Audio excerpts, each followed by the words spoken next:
So, another roadmap in the world of roadmaps. Hi, I am Jitesh. I'm a software developer working at the server side for almost 2 years now. I have worked at a US based product company and at a startup that is started from scratch. So, I'm kind of credible to let you know what is going on in the backend industry right now. And yeah, software. So, ये मैंने एक image generate कराई है Gemini से and नहीं मेरे pass pro के पैसे नहीं है, तो तुम इसका स्क्रीनशॉट लेके रख लो। इसमें बस मैंने इंटेंसिटी बढ़ा दी है चारों बैकग्राउंड्स की ताकि देखने में थोड़ा सुंदर लगे। एंड नीचे चल के बात करते हैं। स्क्रीनशॉट ले लो इसका।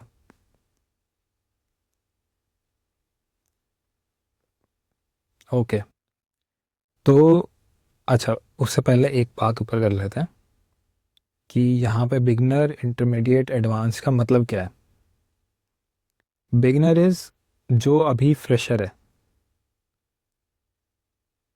उसे ये चीज़ें आनी चाहिए। इंटरमीडिएट इज़ जिसको 2 से 3 साल का एक्सपीरियंस हो गया है, उसे ये चीज़ें आनी चाहिए।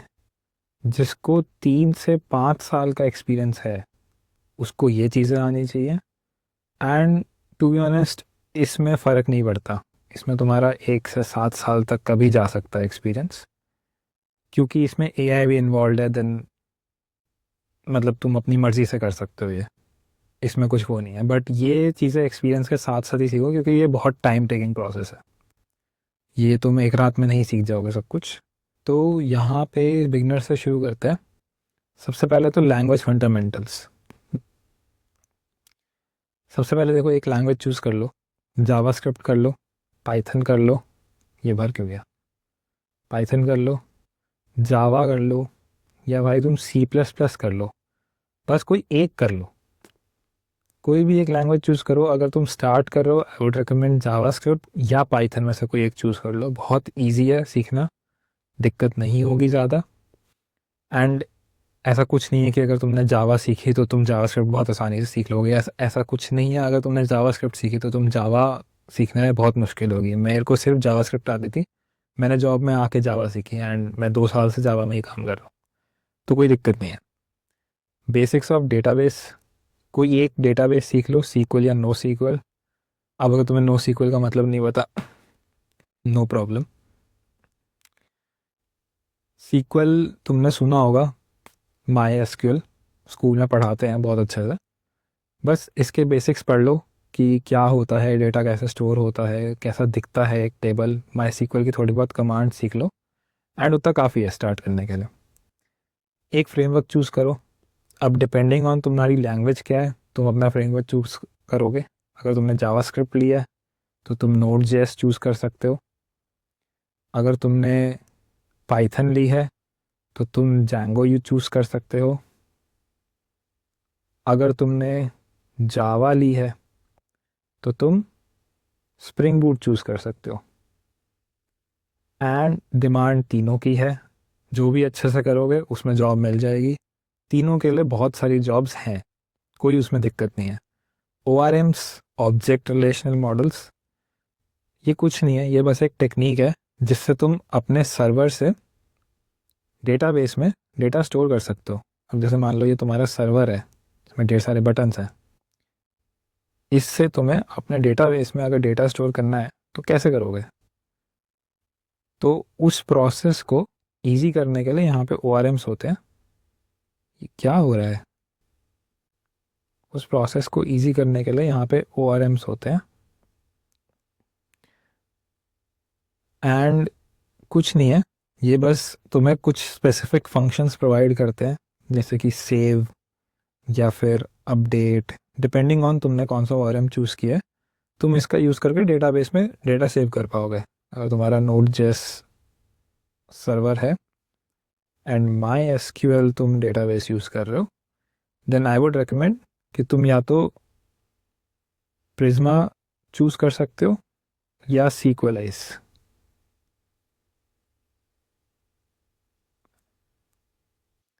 Now the third thing is API interfaces.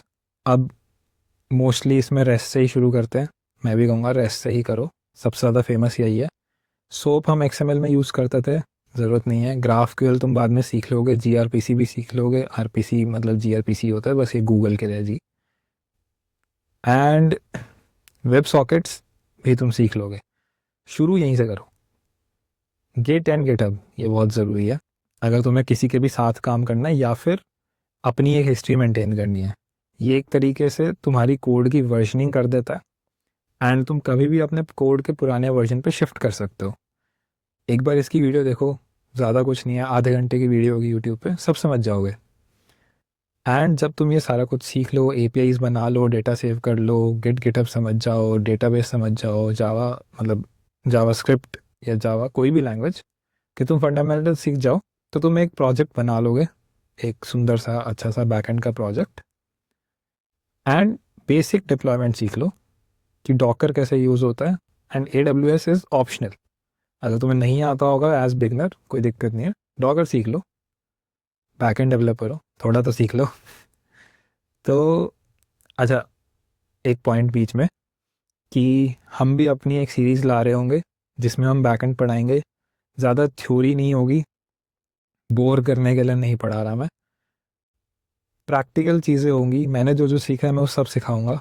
And हर चीज़ के लिए एक प्रैक्टिकल प्रोजेक्ट बनाएंगे हम। कुछ उसमें फालतू की चीज़ें नहीं होंगी, एक्स्ट्रा थ्योरी मैं हिस्ट्री पढ़ा रहा हूँ ऐसा कुछ भी नहीं होगा। अच्छे प्रोजेक्ट बनाएंगे, अच्छे से सीखेंगे। आगे चलते हैं। इंटरमीडिएट। अब यहाँ पे चीज़ें ऑर्डर में नहीं है, बस यहाँ पे मैंने नंबरिंग डाल रखी है एंड एक नंबर मिस भी हो गया। 3 4 5 6 7, ऑर्डर मैटर नहीं करता। रेडिस, अब मैंने ऊपर बता दिया था तुम्हें कि इंटरमीडिएट उनके लिए है जिनको 2 से 3 साल का एक्सपीरियंस है, ये सारी चीज़ें आनी चाहिए। रेडिस हमारी एक कैश होती है जो इन कैश है, तो इन मेमोरी स्टोर करती है चीज़ों को एंड बहुत ज़्यादा फास्ट रिस्पॉन्सेस के लिए यूज़ होती है। डेटाबेस से डेटा लाओगे बहुत टाइम लग सकता है, तो उसके लिए हम रेडिस यूज़ करते हैं। काफका एक इवेंट स्ट्रीमिंग के लिए यूज़ होती है। अब ये इवेंट स्ट्रीमिंग क्या है तुम्हें अभी समझने की ज़रूरत नहीं है, अगर तुम्हें नहीं पता हम पढ़ाएंगे। तो काफका कुछ नहीं है, बस मैसेजेस भेजने के लिए इसको लिंक्डइन ने बनाया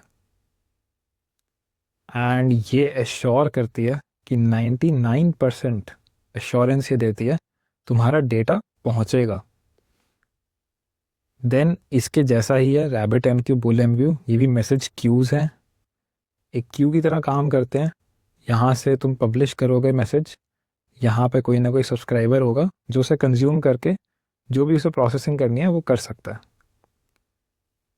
कंज्यूमर। देन तुम्हारी ऑथेंटिकेशन ऑथराइजेशन अच्छी होनी चाहिए। अगर तुम्हें अभी तक नहीं पता प्लीज़ JWT से शुरू कर लो। सेशंस समझ लो क्या होते हैं, सेशन मैनेजमेंट क्या होता है, क्यों करते हैं, इससे क्या फ़ायदा होता है। RBAC, रोल बेस्ड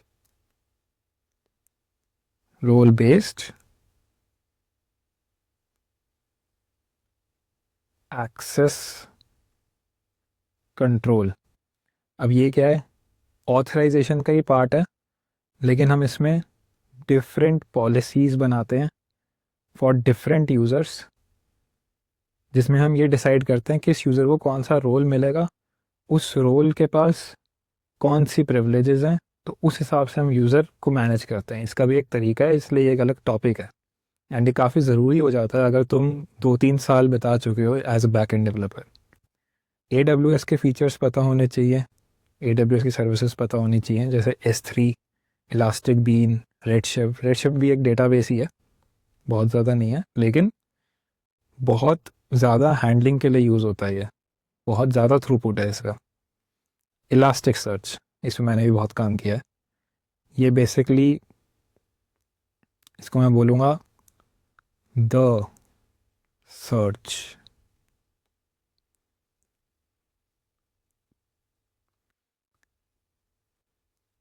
बहुत बहुत ज़्यादा ऑप्टिमाइज्ड है सर्चिंग के लिए।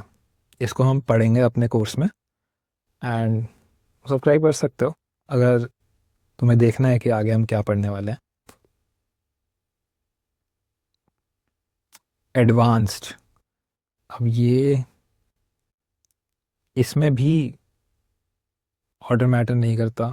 तुम्हें सर्वरलेस पता होना चाहिए। सर्वरलेस जिसमें सर्वर नहीं होता। तो क्या होता है, AWS पे जाके डिस्कवर करो सर्वरलेस क्या होता है, कैसे मैनेज होता है, उसके लिए डेटाबेस कौन से यूज़ होते हैं, कब कब वो रन होता है, किस हिसाब से उसकी कॉस्टिंग होती है। थोड़ा सा जानो, इंटरव्यूज़ में काम आएगा। सिस्टम डिज़ाइन बहुत बढ़िया टॉपिक है। सिस्टम डिज़ाइन इज़ तुम्हें किस तरीके से अपनी सर्विसेज को मैनेज करना है ताकि वो बहुत ज़्यादा या सबसे ज़्यादा एफिशिएंटली काम कर सकें। कहाँ पे किस चीज़ की ज़रूरत है, कौन सा डेटाबेस कहाँ होना चाहिए। जैसे यहाँ पे रेडिस, यहाँ पे DB, डेटा कैसे फ़्लो करेगा, इससे यहाँ जाएगा, इधर से कोई वेब सॉकेट कनेक्शन बनेगा। ये हमारा पूरा एक सिस्टम डिज़ाइन है। CI/CD, continuous integration, continuous deployments. ये पाइपलाइंस होती हैं जो हेल्प करती हैं डिप्लॉयमेंट के टाइम पे। अब तुम्हारे पास इतना टाइम तो है नहीं कि तुम अपना एक फ़ीचर बिल्ड करो एंड उस फीचर के लिए जितने टेस्ट केसेस तुम्हारी कंपनी ने बनाए हैं वो सारे के सारे चला दो। तो तुम्हारे पास कॉन्टिन्यूस इंटीग्रेशन होता है कि जैसे ही तुम कमिट करोगे, एक पाइपलाइन रन होती है जो सारा कुछ करती है, बिल्ड करेगी, लिंट करेगी, टेस्ट परफॉर्म करेगी। टेस्ट कोई भी हो सकता है। It can be unit, it can be integration, it can be end to end. Jenkins and SonarQube, ये भी तुम्हें डिप्लॉयमेंट के टाइम पे काम आते हैं, टेस्टिंग के टाइम पे काम आते हैं। मैं बहुत ज़्यादा इस वीडियो में नहीं बताऊंगा, बट हम इसे भी कवर करेंगे। Logs monitoring, Prometheus and Grafana. इसके अलावा बहुत सारे होते हैं, बट क्योंकि ये ओपन सोर्स हैं इसलिए मैंने इसके नाम लिखे हैं। जितनी भी तुम्हारी रिक्वेस्ट हिट होती हैं, जितने भी तुम्हारे हिट्स होते हैं, तुम्हें कितना टाइम लगा, क्या सर्वर कहीं क्रैश तो नहीं हुआ, हर चीज़ तुम्हें मॉनिटर करने की ज़रूरत है। तो इसके लिए हम इन सॉफ्टवेयर्स का यूज़ करते हैं और ये बहुत ज़रूरी होता है बड़ी कंपनीज़ में। क्यूबरनेटिस, हमने बेसिक्स में देखा था ना, डॉकर, बस उसका बड़ा भाई मान लो। क्यूबरनेटिस हैंडल करता है तुम्हारी सारी की सारी डिप्लॉयमेंट्स। इसमें मल्टीपल पॉड्स आ जाते हैं। अगर कोई एक पॉड डाउन जाता है तो उसको अपने आप अप ले आता है, ट्राई करता रहता है। एंड ये तब तक तुम्हारे काम नहीं आएगा जब तक तुम्हें एक बड़ा प्रोडक्ट नहीं बनाना। Big product. तुम डॉकर पे अपने स्टार्टअप्स भी चला सकते हो, कोई दिक्कत नहीं है अगर तुम्हें चलाना आता है। नाउ सबसे ज़्यादा main part, ultra, AI, integration पे दिया है। कुछ नहीं है ये भी। अगर तुम्हें बैकएंड आता है एंड क्योंकि AI का बूम चल रहा है, AI की वेव चल रही है, तुम भी उस पर चढ़ना चाहते हो, देन बेसिक AI सीख लो, बैकएंड के साथ मिला लो एंड तुम AI इंजीनियर के लिए अप्लाई कर सकते हो। या फिर बैकएंड इंजीनियर इन AI कंपनीज।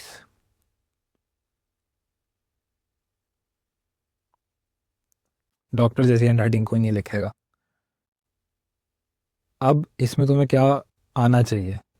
ऑब्वियसली तुम्हें AI नहीं आता है, AI सीखने में 5 साल लगा दो, उसकी कोई ज़रूरत नहीं है। जो LLMs हैं, ChatGPT, लामा, ओलामा, क्लॉड, ग्रॉक, इन सब की APIs देखो एंड उसका यूज़ करके अपने प्रोजेक्ट बनाओ। तुम्हें APIs यूज़ करनी आनी चाहिए इनकी, कि कैसे काम करती है, उसमें ऑप्टिमाइजेशन कैसे होती है, तुम्हें पहले से कौन से प्रॉम्प्ट डाल के रखने हैं कि तुम्हारी कौन सी, जैसे फिनटेक एप्लीकेशन बना रहे हो तो उसमें अगर तुम AI की API यूज़ करते हो देन तुम्हारे पास पहले से थोड़ी प्री प्रॉम्प्टिंग होनी चाहिए उसमें। एम्बेडिंग्स क्या होती हैं, वेक्टर DB क्या होता है। अब क्योंकि AI के पास इतना ज़्यादा डेटा है, वो स्ट्रिंग्स में, नंबर्स में ऐसे स्टोर नहीं कर सकता जैसे हम करते हैं नॉर्मल सेल्स। वो वेक्टर डेटाबेस बनाता है, उसके अंदर एम्बेडिंग्स होती हैं, वो थोड़ा मैथमेटिकल हो जाता है, बट ज़्यादा नहीं है, तुम सीख जाओगे। अगर बैकएंड कर लिया तो ये भी कर लोगे, बड़ा नहीं है।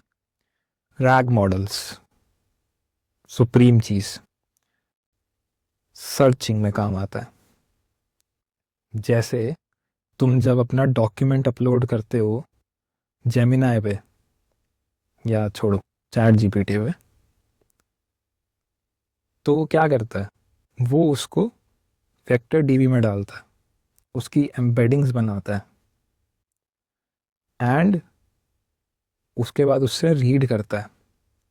वो अपना मॉडल ट्रेन नहीं करता इस चीज़ के ऊपर, जो तुमने डॉक्यूमेंट डाल दिया वो अपने मॉडल को देगा, नहीं। वो उसको वेक्टर डीबी में डालता है, उसके लिए वेक्टर क्वेरीज बनाता है, एंड देन उसको रीड कर लेता है। It is not that difficult, बस तुम्हें रैग समझ आना चाहिए। एंड रैग की फुल फॉर्म होती है रिट्रीवल ऑगमेंटेड जनरेशन। तो वो जनरेट करेगा, लेकिन वो रिट्रीव करेगा पर ऑगमेंटेड जनरेशन करेगा। तो इसके बारे में भी हम पढ़ेंगे। एआई एजेंट्स जैसे लैंग्राफ, लैंगचेन, कैमल बहुत फेमस हो रखे हैं। एमसीपी सर्वर्स क्या होते हैं, जैसे तुम्हारा ब्राउज़र खुलता है, तुम अपने एआई से काम जब कराते हो एंड वो खुद करता है काम, जैसे कोई ब्राउज़र की एपीआई कॉल करना या ब्राउज़र को खोलना, ऐसी बहुत सारी चीज़ें। मेल भेजना, तो उसके लिए वो मेल सर्वर्स को एक्सेस करेगा, वो एमसीपी सर्वर्स के थ्रू होता है। मेल ऑप्स, एमएल ऑप्स, जैसे कि डेव ऑप्स वैसे ही एमएल ऑप्स। तो ये भी बस यही है कि तुम्हारे मशीन लर्निंग मॉडल्स के लिए तुम डिप्लॉयमेंट्स कैसे देखते हो, एंड उसका सिस्टम डिज़ाइन भी, और सॉफ्टवेयर, यही पढ़ा होगा ना कॉलेज में, सॉफ्टवेयर लाइफ साइकिल। तो बस इतना ही है, काफ़ी चीज़ें कवर हो गई, लेकिन मैं इसको वीडियो को लंबा नहीं खींचना चाहता था। हम ये सारी चीज़ें अपने कोर्स में भी कवर करेंगे, एंड जल्दी हम वो सीरीज स्टार्ट करेंगे। So thank you. इसका फिर से तुम स्क्रीनशॉट ले सकते हो। So thank you everyone. If you like the video please consider subscribing and liking it. Please leave your comments if any, and अपने दोस्तों को भी साथ में पढ़ो, ज़्यादा समझ आता है। Will meet you soon. Bye bye.